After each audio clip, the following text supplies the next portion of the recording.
Hi, this video will looking into torsion example.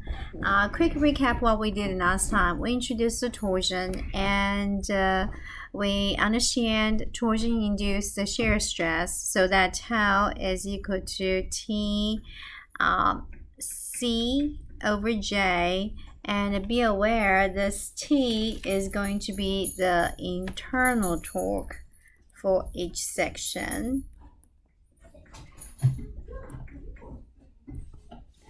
And our C here is basically a point of interest location. I'm going to write POI location. And at this cross section, which is our circle, and this C will range from, this is our radius, the C will range from 0 to radius. It can be in this radial location from 0 to R, and if it's at center of the shaft, we know that tau is equal to 0, and when C is equal to R, which means it's at outer edge, then we know we're going to reach the maximum of shear, right? And when C is equal to 0, it's at the center, then we know the tau is minimum equal to 0. Then we also reviewed about J as moment of inertia for solid shaft is pi r to the fourth. Okay, and if it is hollow, it's going to be equal to replace our outside diameter fourth minus our inner diameter fourth. Okay, so that's solid shaft. This is a hollow shaft. So those are a quick recap what we had last time, and we are going to look at this one. By the way, there's one thing missing about sign convention, and we're talking about for each section they're gonna have their own individual internal torque, and we're gonna use the right hand rule, and your forefinger is gonna be the direction of your torque. And if your thumb is pointing outward,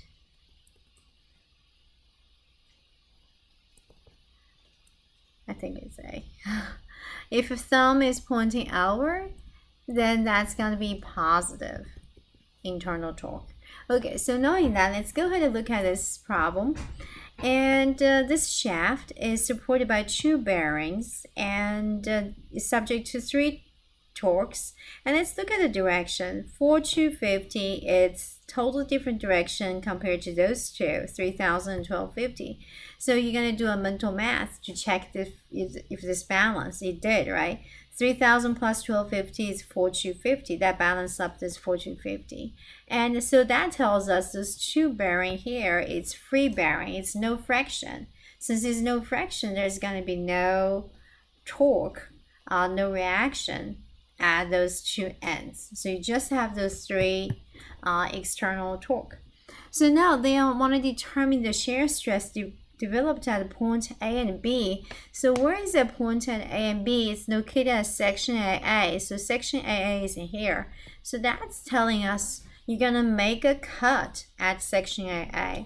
And where's A and B located? It's gonna be A, I believe it's this one here, and B is gonna be here. That's where point of interest location, right? So how do we go ahead and solve this problem? First one, we're gonna make a cut. We're gonna cut at AA section. When you cut it, you have a choice to look at the left or right, and you really doesn't matter. If I decided to look at the right section, so I have this shaft, and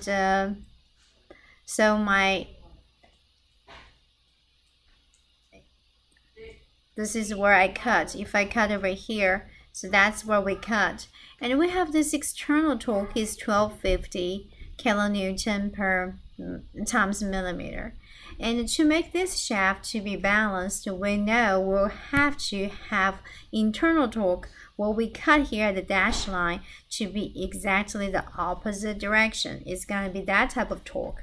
So now I want you to go ahead thinking about using right-handed rule to figure out this torque is positive or negative. First of all, you know the magnitude is going to be 1250 kilonewton millimeter. And then go ahead and take the right hand out, and then your forefinger going to be the direction of that torque.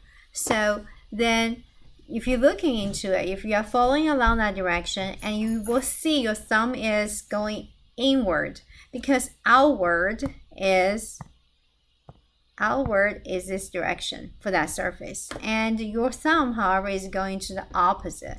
So actually in that situation, this is going to be negative 1250 because it's going inward. Okay,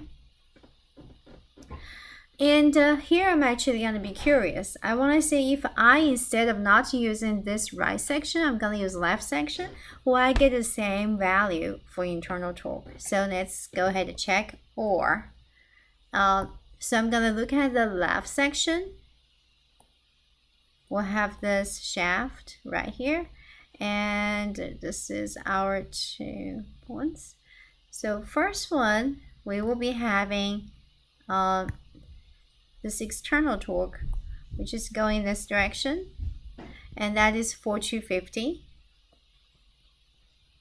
And then we'll also have another torque going in the opposite direction, 3000. And be aware, where do we cut? We cut right here, right? So that's where we cut.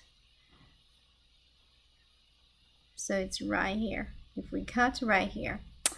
Now we want to figure out what's going to be the direction or the magnitude of the torque at that point. So this, I'm going to use the red to indicate my internal torque. Have to be 1250, 4250 minus 3000, and have to be the same direction as this 3000, so they can balance that 4250. So it's 1250. All right, so we get the same magnitude. All right, now let's figure out the sign. Is positive or negative?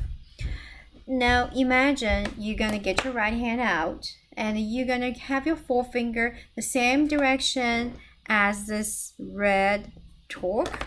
So you go this way, and you realize your thumb is go into the shaft, right? Again, the outward direction is this one, because that's where you cut, and the outward would be this direction. So however, when you get your right hand out, your forefinger going curling this direction, and your thumb is actually going the opposite direction, is going inward. So again, you get a negative 1250. Okay, so hopefully you're convinced.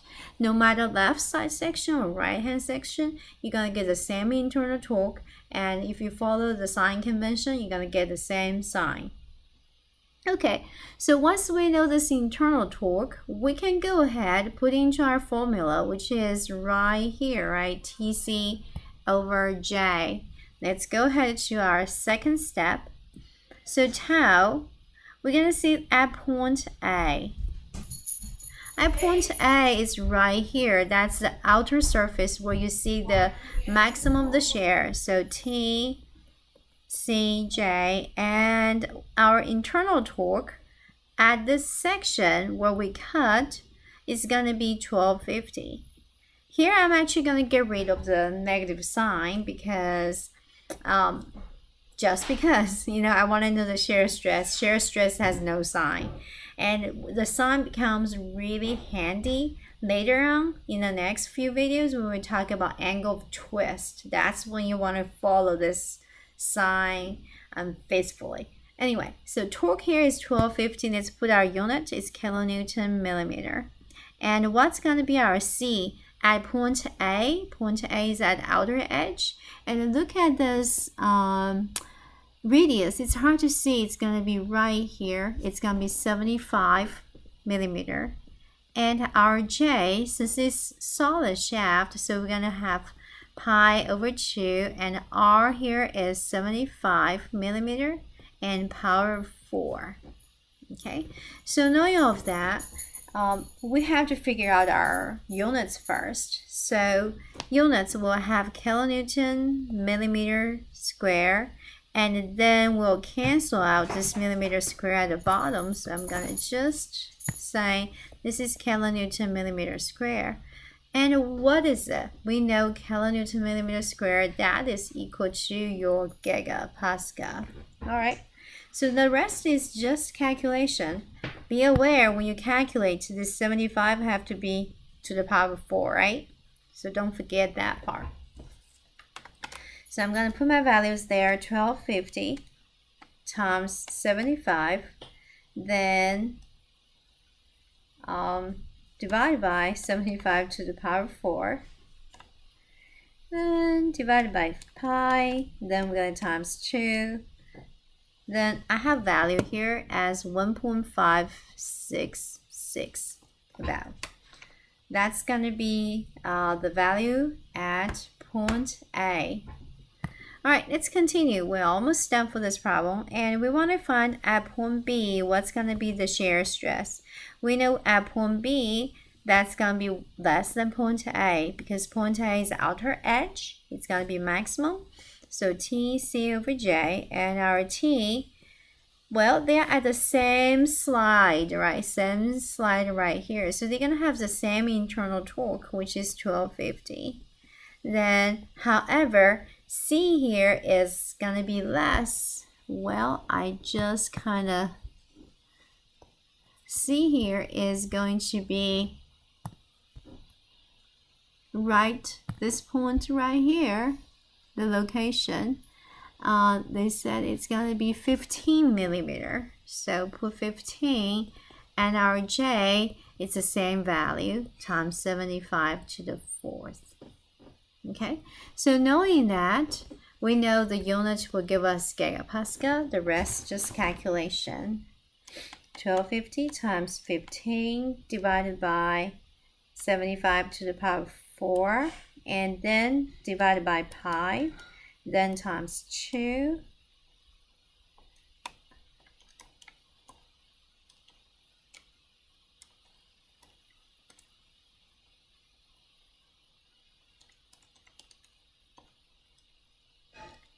And I have a value, ooh, that's weird. I have a value really small, which looks actually right. So that telling me my value up here might be wrong. So here I have 3.77 times 10 to negative 4. Yes. So that really make me skeptical about what I have over here, and likely you probably already figured out what I had made the mistake. So I'm gonna go back to check. 1250 times 75 divided by 75 to the power of 4, and then divided by pi, then times 2. Yep, I had made a mistake, so this is not right. Then the answer for this one is 1.8 times 10 to negative 3. Okay. All right, so that's how many gigapascal. And if we want to make this better looking, we change to megapascal. That's going to be 1.8 megapascal. That's the shear stress at the outer edge, the maximum. I'm going to make a note that's going to be maximum. And over here, we will have 0.377 megapascal.